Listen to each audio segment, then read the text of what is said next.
Boa noite a todos e a todas. Em nossas aulas anteriores, nós conversamos a respeito dos nascimentos miraculosos dos filhos da rainha Kunti e de Madre e da esposa do rei Dhritarashtra, né, a rainha Gandhari. Hoje vamos ler mais um pouco sobre isso no segundo capítulo do Mahabharata. Na montanha Saptasrota chegara a primavera.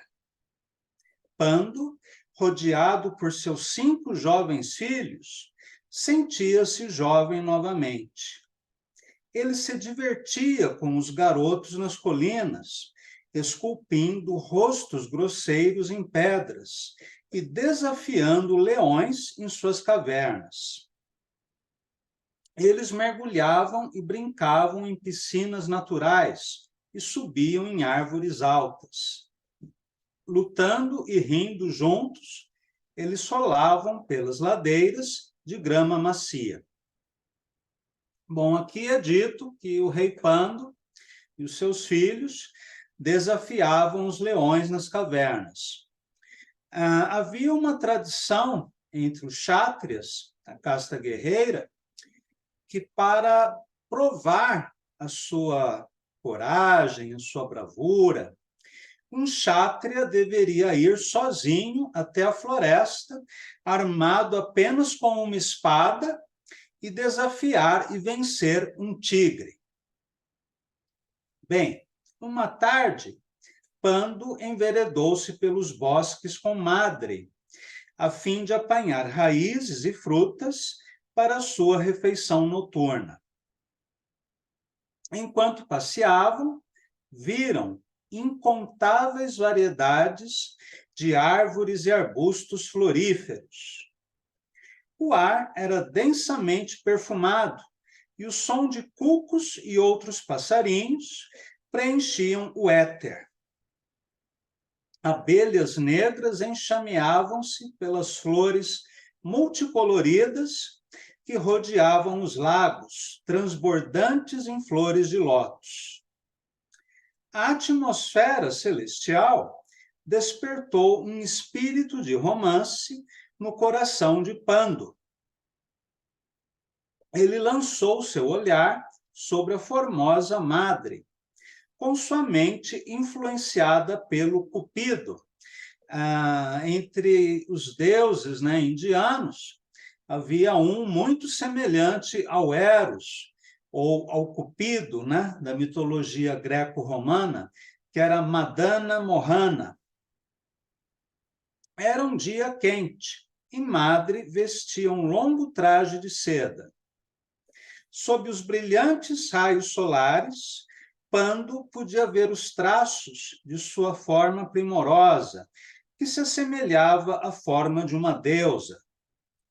A brisa suave fazia seu vestido colar em seu corpo, revelando sua cintura delgada e seus seios firmes e redondos. Se vocês observarem imagens de deusas indianas, como Parvati ou como Lakshmi, vocês vão perceber que havia um padrão de beleza feminina na Índia Védica, que era a forma da mulher com a cintura fina e os seios volumosos. Vou ver se eu encontro aqui uma imagem e eu já publico para vocês.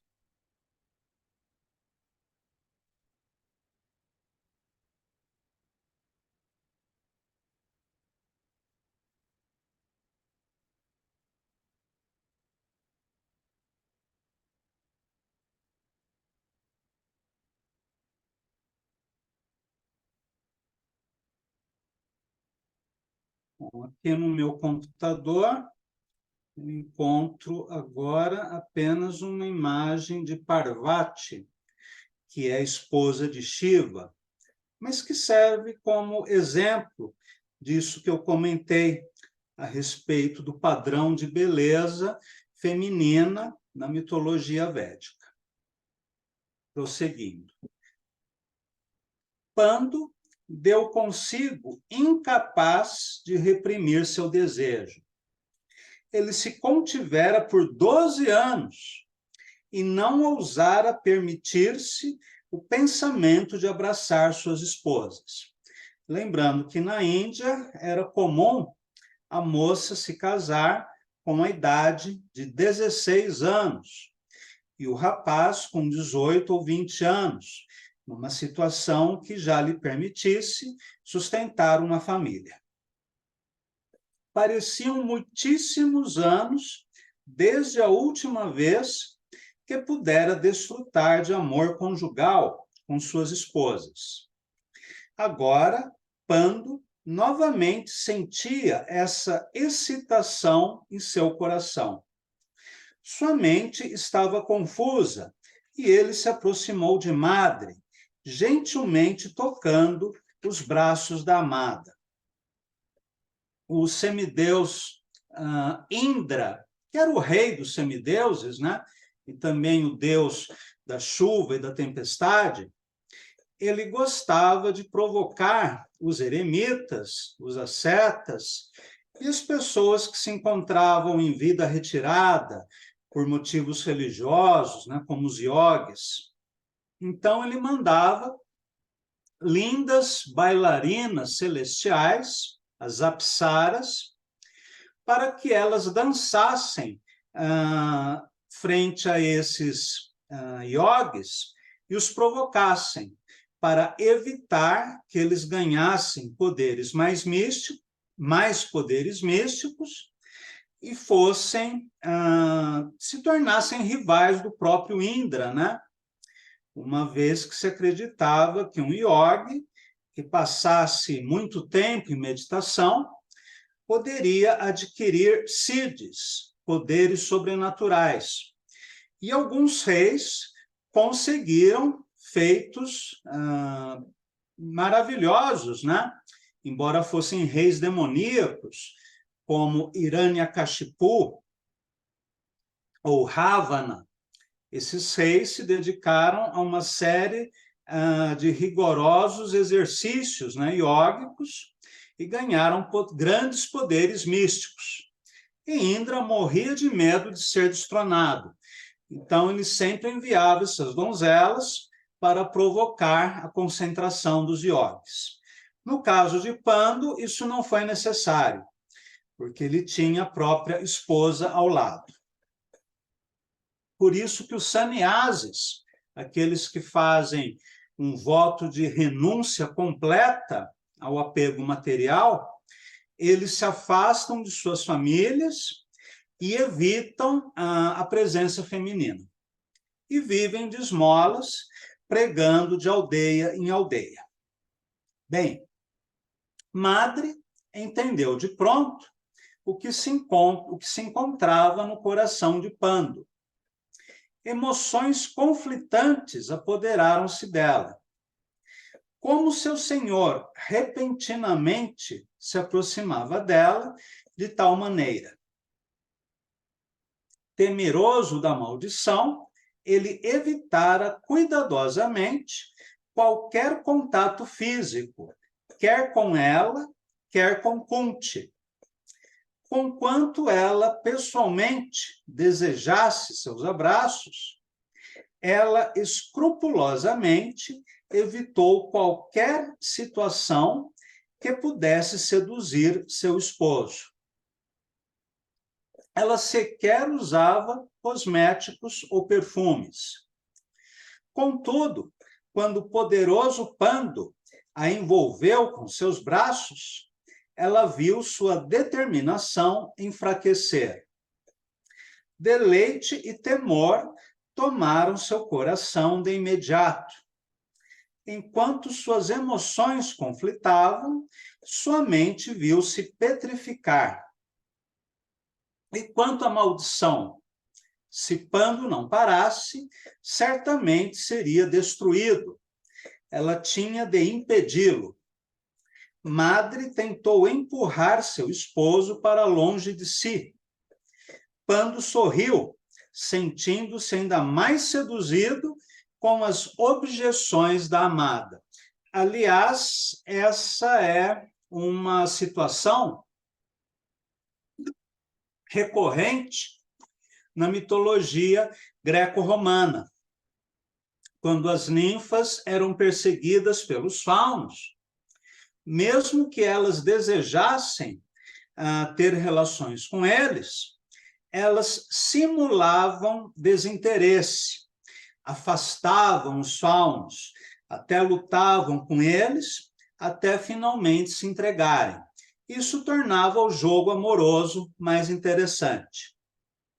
Nos Lusíadas de Camões, no canto 10, há uma situação similar, quando os marinheiros de Vasco da Gama desembarcam na Ilha dos Amores, que foi criada para eles pela deusa Vênus, como uma recompensa aos feitos heróicos dos portugueses.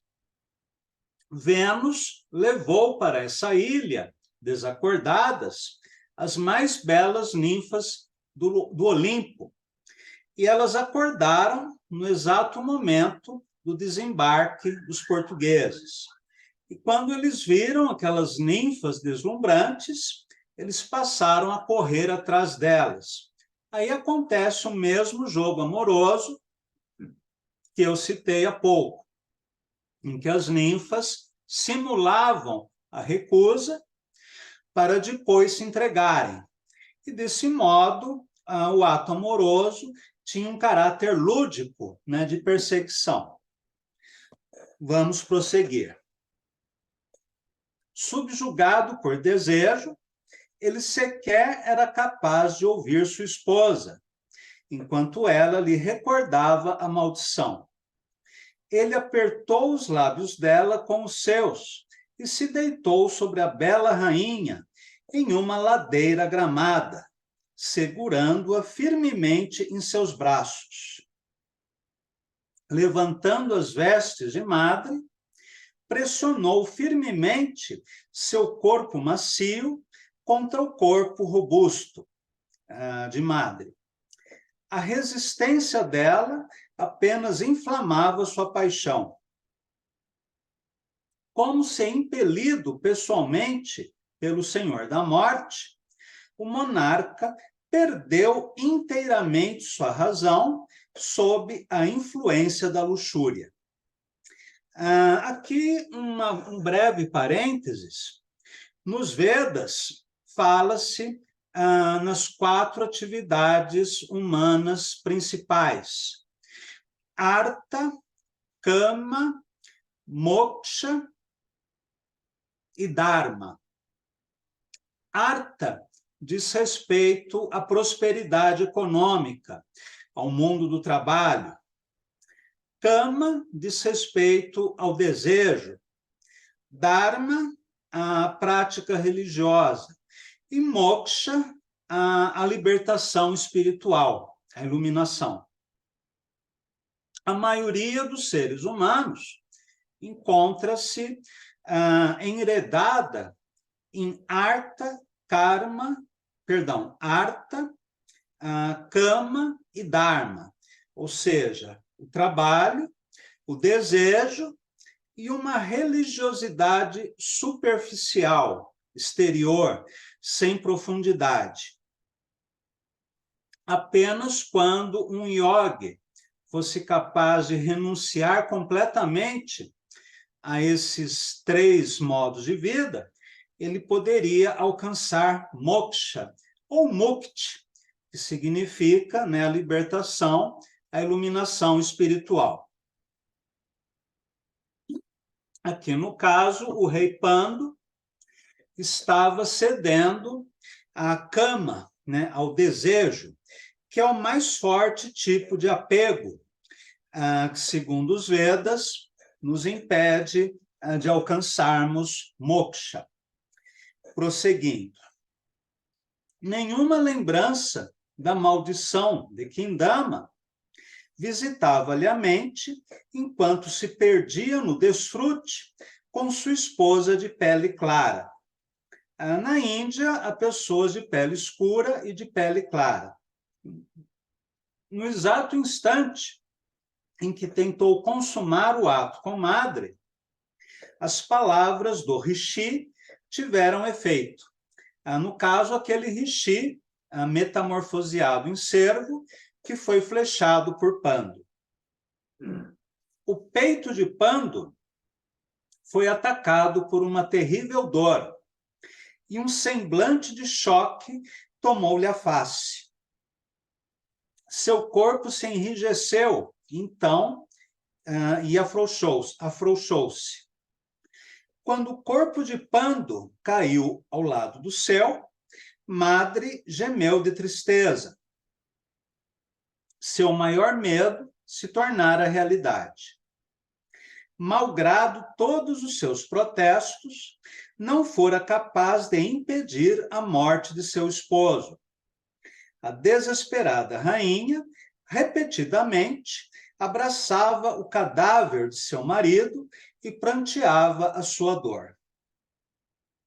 Kunti ouviu o choro de Madre e correu para onde ela se encontrava. Quando Kunti chegou mais próxima, a chorosa Madre disse-lhe que viesse sozinha, sem as crianças.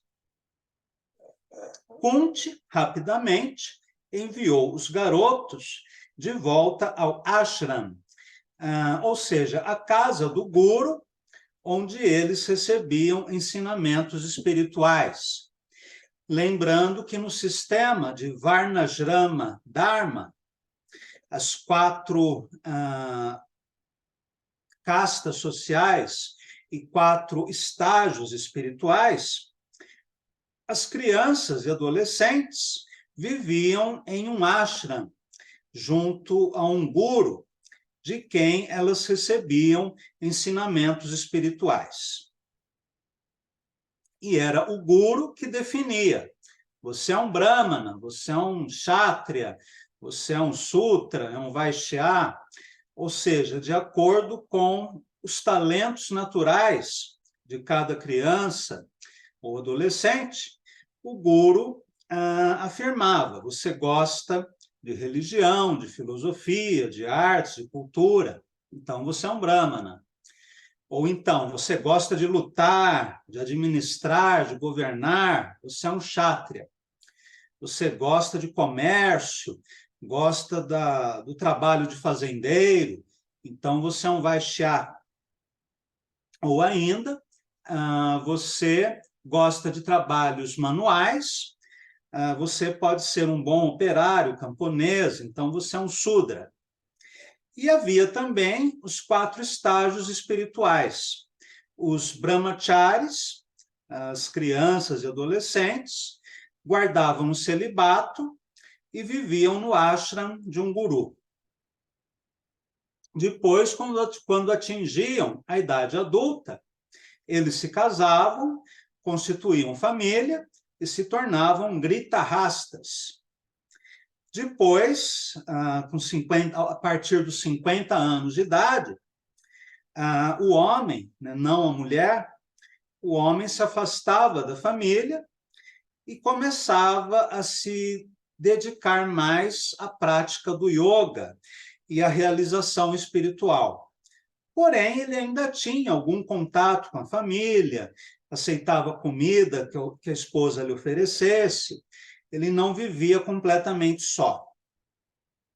No estágio de sannyasi, aí ele cortava completamente as relações com a família, evitava a presença de qualquer mulher, mantinha o celibato e se dedicava apenas às práticas espirituais, mendigando comida de aldeia em aldeia e pregando os seus ensinamentos.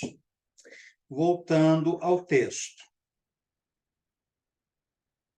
Então, Kunti rapidamente enviou os garotos de volta ao ashram. Então, correu para o lado de Pando. Jogou-se ao chão. Kunti pôde entender de imediato o que acontecera e exclamou: meu senhor! Lágrimas cascateavam de seus olhos enquanto se endereçava à madre.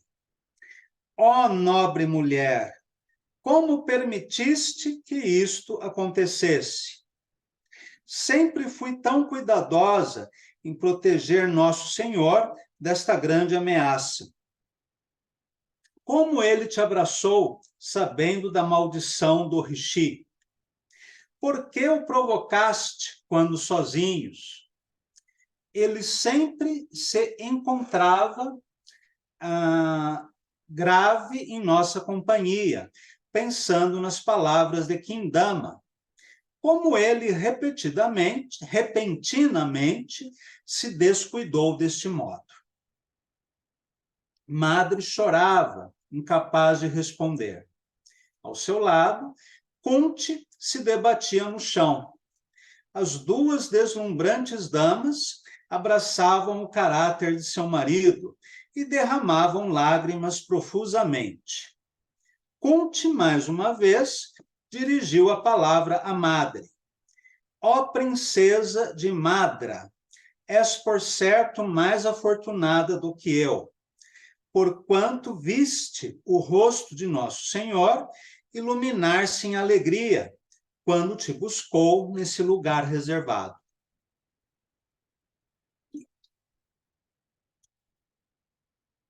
Recompondo-se, Madre respondeu: ó irmã, com lágrimas em meus olhos, tentei resistir-lhe, mas ele não conseguiu controlar-se. Ele parecia determinado a cumprir a maldição do Rishi. Kunti orou pedindo forças. De algum modo, aquele era o arranjo de Deus. Os caminhos da providência eram sempre misteriosos.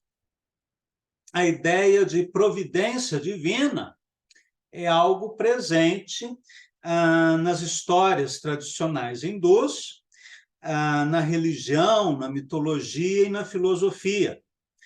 Considera-se que Krishna faz determinados arranjos para realizar a sua vontade. Então, o que aconteceu com Pando não foi algo acidental. Ele não simplesmente cedeu ao desejo. Houve um propósito divino para que ele morresse. Assim como tudo que acontece no Mahabharata está de acordo com esse planejamento superior. Prosseguindo. Porém, o que deveria ser feito agora? Qual era o dever de Kunti? Ela gentilmente afagou a cabeça de sua co-esposa mais nova e disse: ó madre, há-me apenas um recurso. Por favor, peço-te que me permitas ascender ao paraíso junto de Nosso Senhor. Levanta-te e cria nossos filhos. Dá-me o corpo e, abraçando-o com firmeza, entrarei no fogo. Lembrando que os cadáveres na Índia são cremados,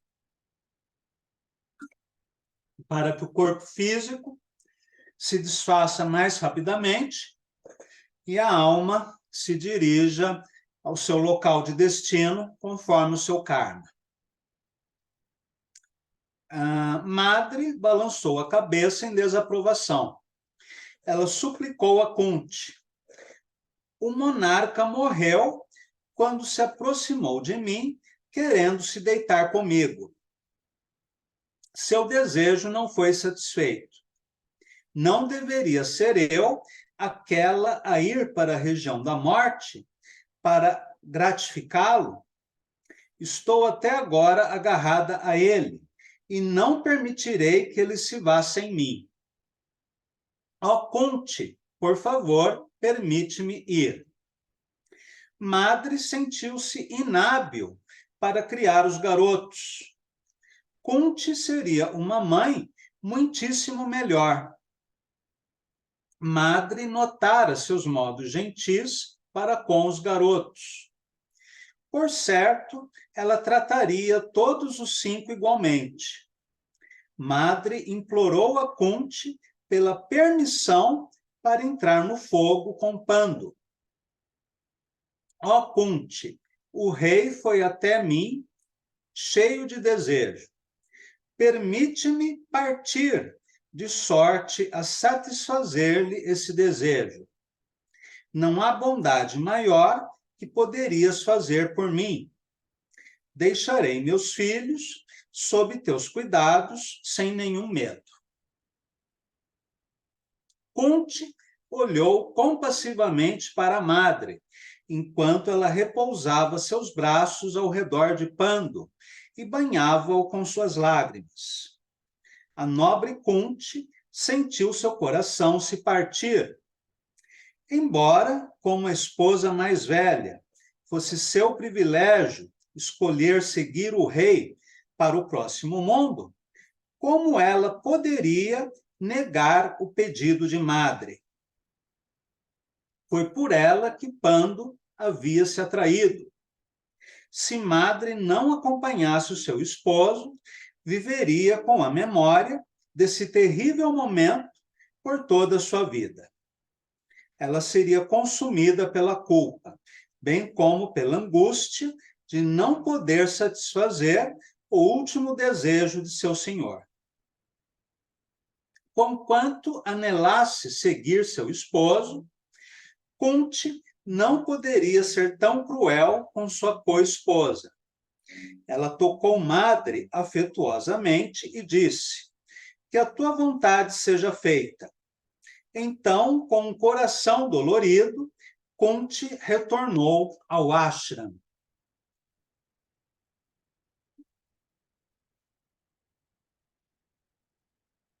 Quando os garotos foram informados da morte de seu pai, o sofrimento os arrebatou. Eles correram chorando para onde seu corpo se encontrava e se atiraram ao chão como poderosos leões rolando na poeira do solo. Madre, com lágrimas nos olhos, abençoou os meninos e contou-lhes que subiria à pira funerária com seu esposo. Ela pediu aos seus 2 filhos que permanecessem com Kunti e servissem-na continuamente. Os garotos estavam chocados demais para responder. Eles viram os rishis prepararem uma pira próximo ao corpo e, em seguida, enquanto recitavam mantras, colocarem o corpo na pira. Eles pediram a Yudhishthira, o mais velho, que se aproximasse. O príncipe, cego pelas lágrimas, acendeu a pira e se afastou. Enquanto as chamas cresciam em direção aos céus, Madre uniu as palmas de suas mãos e deixou seu corpo cair sobre aquele de seu esposo. Enquanto Madre agarrava-se firmemente ao corpo de seu marido, o fogo consumiu a ambos. Em minutos, tanto ela quanto Pando já não se encontravam ali. Esta cena lembra muito o ato final do Crepúsculo dos Deuses, de Wagner, a última ópera da tetralogia, em que Brynhilde se atira à pira funerária de Siegfried para morrer junto com ele. Aliás, para ir ao outro mundo, junto com ele. A enlutada Kunti, então, perguntou aos rishis, relembrando que rishi significa vidente, sábio, é um brahmana de condição muito elevada, o que ela poderia fazer. Os rishis aconselharam Kunti a retornar para Hastinapura com seus meninos tão brevemente quanto possível. Eles também lhe disseram que a acompanhariam, levando os restos de Pando e Madre com eles. os numerosos rishis, siddhas, kanaras, formaram uma procissão caminhando à frente de Kunti e seus filhos. Pelos poderes místicos que possuíam, todos chegaram a Hastinapura em um curto período de tempo. Kunti, então, apresentou-se no portão setentrional e mensageiros apressaram-se para informar o rei, no caso, o rei Dhritarashtra. Ao ouvirem acerca da chegada de Kunti, rumaram às pressas para o portão. Dhritarashtra, Bhishma, Satyavati e todos os outros Kurus mais velhos, seguidos por um grande número de cidadãos, que ouviram dizer que uma assembleia de personalidades celestiais havia chegado. Todos se maravilharam vendo os refulgentes rishis rodeados por siddhas e karanas. As pessoas saíam de suas casas, aos milhares, para ver aqueles seres divinos. Dhritarashtra, juntamente com seus 100 filhos, curvou-se perante os rishis.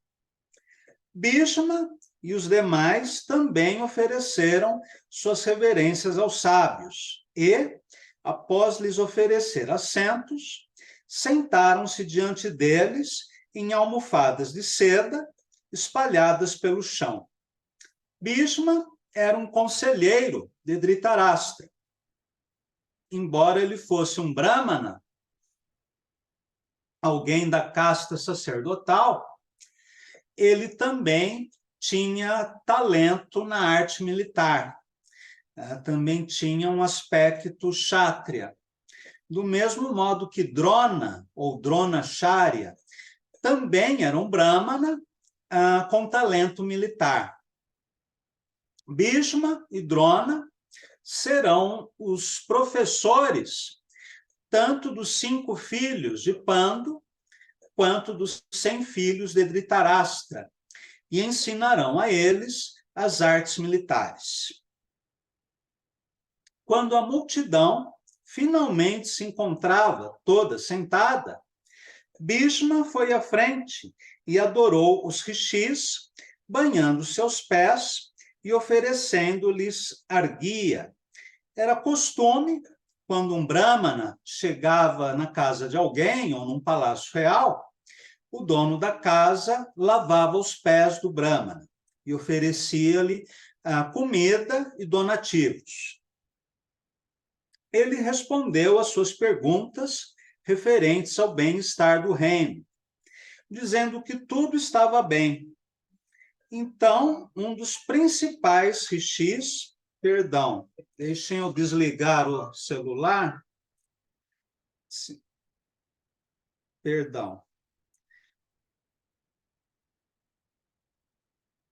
Pronto. Prosseguindo. Ele respondeu às suas perguntas referentes ao bem-estar do reino, dizendo que tudo estava bem. Então, um dos principais rishis colocou-se de pé e dirigiu a palavra aos Kurus mais velhos. O virtuoso monarca foi para a montanha Saptarosta, a fim de observar o voto de celibato. De alguma forma, pelo plano inescrutável do Senhor e pelo arranjo dos deuses, seus 5 filhos nasceram. O rishi, então, apresentou cada um dos filhos de Pandu e revelou as identidades de seus pais divinos, recordando que todos eles eram filhos de semideuses. Ele lhes contou como os garotos haviam sido treinados no conhecimento védico e crescido na companhia de rishis e siddhas. Siddhas eram yogis com poderes místicos elevados. Daí vem a palavra siddhis, né, ou poderes. como a telepatia, né? Entre muitos outros.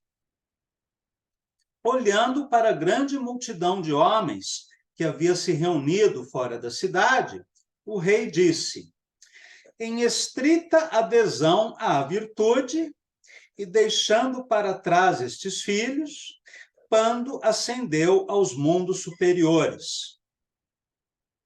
A casta madre o acompanhou. Agora seus filhos devem ser aceitos como os legítimos herdeiros do trono. E agora nós entendemos o arranjo, né, feito por Krishna. Com a morte de Pando, os herdeiros legítimos seriam os 5 Pandavas. No entanto, não é isso que acontece. O rei Dhritarashtra continua no trono, já que seus sobrinhos eram muito jovens para a sucessão real. Porém, à medida que os Pandavas cresceram, Dhritarashtra ficou cada vez menos propenso a ceder o trono. Ele queria que o seu próprio filho mais velho, Duryodhana, fosse o seu sucessor. Esta é a origem da disputa entre os Kurus e os Pandavas, que irá resultar na batalha de Hastinapura, em que o próprio Krishna, guiando o carro de guerra de Arjuna, o levará até o campo de batalha de Kurukshetra, em que ele vai observar o exército rival, né, com os seus inimigos. É nesse ponto que começa o Bhagavad Gita, que é um capítulo do Mahabharata. Quando Arjuna vê do outro lado do campo de batalha os seus mestres, como Bhishma, Drona, tios, parentes, primos, amigos, ele se sente incapaz de lutar. Ele sente compaixão pelos seus inimigos. Então ele atira o arco Gandiva no chão e diz a Krishna: não lutarei. É a partir desse momento que começa o diálogo filosófico entre Krishna e Arjuna, que dará origem ao Bhagavad Gita, que é o resumo de toda a literatura védica. Portanto, aquele incidente com Pando, que causou-lhe a morte, não foi algo casual. Foi um arranjo de Krishna para que acontecesse tudo isso. E essa batalha foi desejada por ele para que acontecesse o aniquilamento dos Kurus, que eram os seres mais pecaminosos, digamos assim, na época. E a destruição deles era considerada necessária para que a virtude prevalecesse sobre o vício. Prosseguindo. O Rishi, então, já lemos. Olhando para a grande multidão de homens que havia se reunido fora da cidade, o Rishi disse: em mundos superiores, a casta madre o acompanhou. Agora seus filhos devem ser aceitos como os legítimos herdeiros do trono. O Rishi apontou para um esquife próximo, coberto por um tecido branco.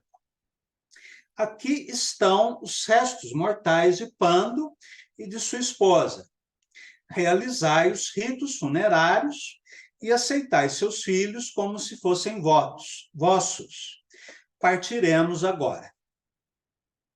Quando Rishi terminou sua fala, ele, juntamente com todos os outros rishis e seres celestiais, deixou o local.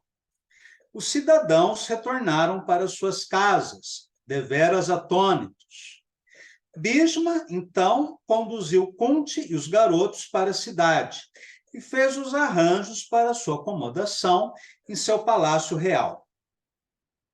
Dhritarashtra ordenou que os ritos fúnebres fossem realizados e declarou luto oficial na cidade por 12 dias. Nós já falamos sobre o caráter simbólico do número 12, né?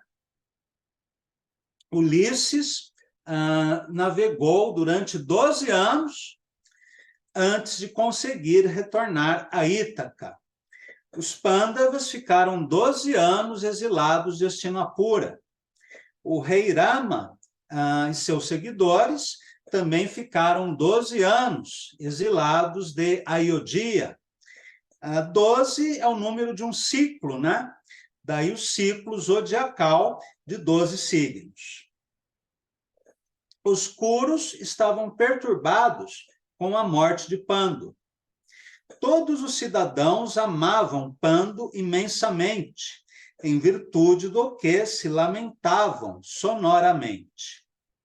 Os 5 filhos de Pando, conhecidos como os Pândavas, permaneceram deitados no chão por 12 dias, dando completa vazão à sua dor.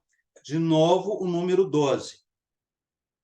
Eles não aceitaram camas ou confortos reais e choraram juntamente com os Kurus mais velhos.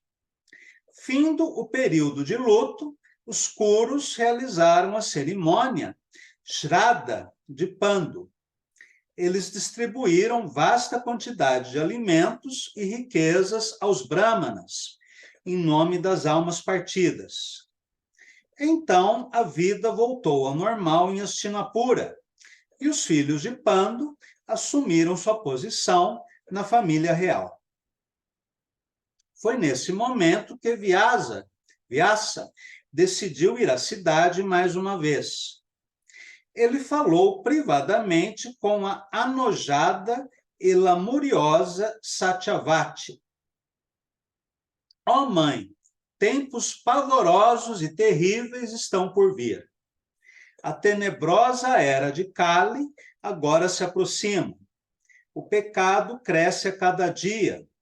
Em breve, pelos atos maléficos dos Kurus, tua dinastia será destruída e um grande caos tomará o mundo.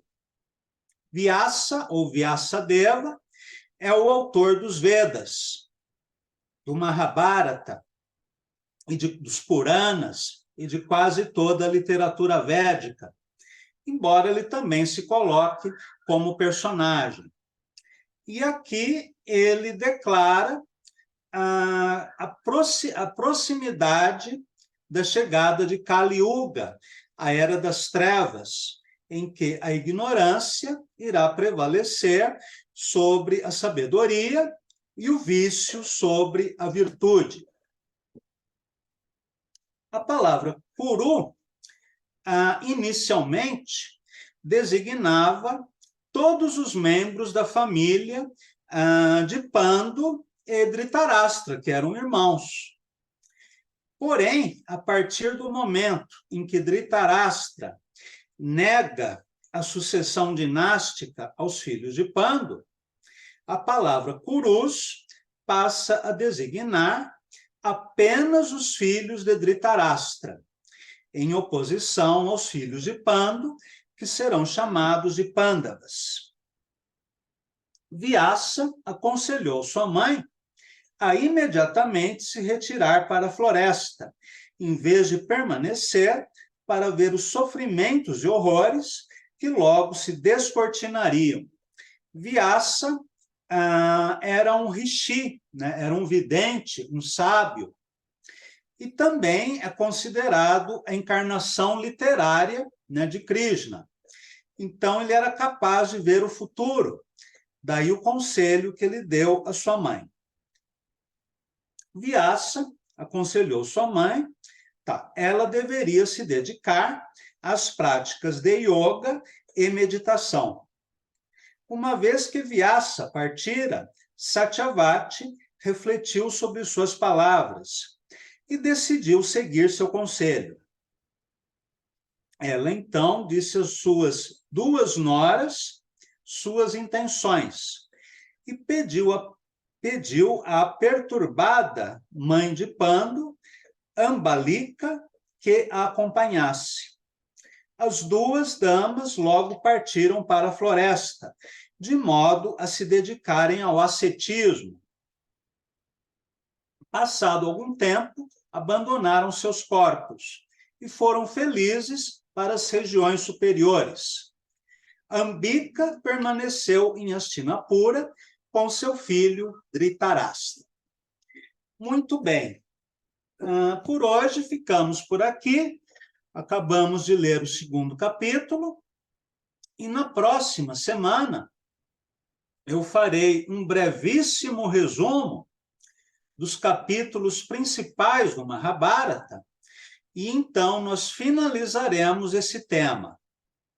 Em seguida, começaremos a estudar a narrativa bíblica, no caso, a história de José e seus irmãos. Agradeço a todos e a todas e até nosso próximo encontro.